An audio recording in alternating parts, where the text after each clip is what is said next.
Avec l'attestation numérique, rien ne change sur le fond, seule la forme évolue avec un outil plus pratique.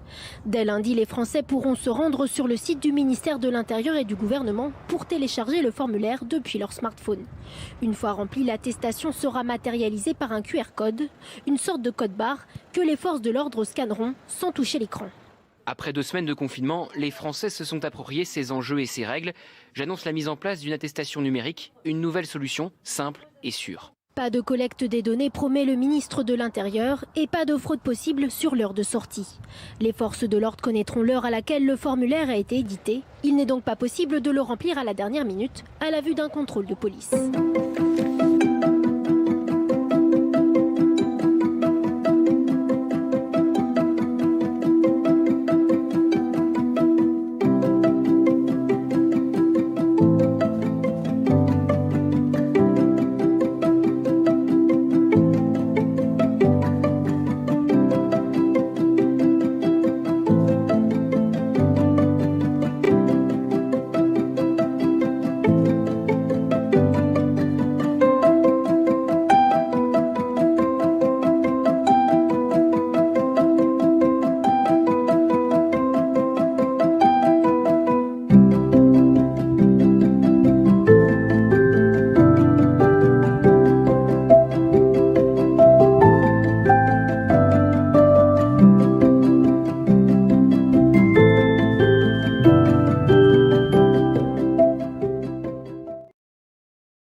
Le formulaire est à remplir sur le site du ministère de l'Intérieur, intérieur.gouv.fr.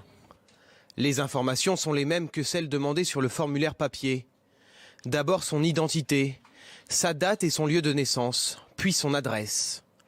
Il faut ensuite choisir un motif de sortie, puis remplir la date et l'heure.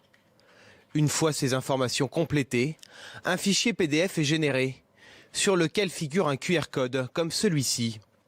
Pour obtenir ce QR code, 2 options sont possibles. Remplir le formulaire sur un ordinateur et s'envoyer le fichier PDF par mail, afin de pouvoir le présenter sur son smartphone aux forces de l'ordre. Deuxième possibilité, plus simple, remplir directement l'attestation sur son téléphone. Ce formulaire numérique est accompagné par un système d'horodatage. Cela signifie qu'en plus de l'heure de votre sortie que vous indiquez vous-même sur l'attestation, les forces de l'ordre auront accès via le QR code à l'heure à laquelle vous avez rempli le formulaire. Le but est d'éviter les fraudes. Les policiers sauront si vous avez rempli le formulaire en les voyant au bout de la rue ou juste avant le contrôle en vitesse. Le système est également plus sain. Il permet aux policiers, en scannant le QR code, d'accéder à vos informations sans jamais toucher votre attestation. Et elle est disponible sur le site du ministère de l'Intérieur. Voici à quoi elle ressemble. Regardez, comme 2 gouttes d'eau à celle que l'on remplit sur papier chaque jour et qui reste valable. C'est simplissime. Il suffit de marquer, regardez, votre prénom, votre nom, la date de naissance et votre adresse. Et puis, comme depuis le début, le motif de votre sortie pour le travail, pour faire les courses, pour faire un petit peu d'exercice physique, etc., etc. Et ensuite, vous indiquez la date et l'heure.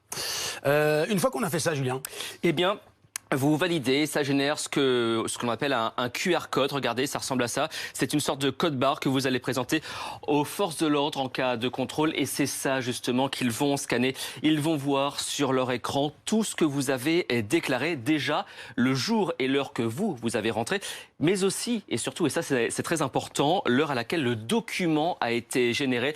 Et c'est ça qui va éviter beaucoup de fraude.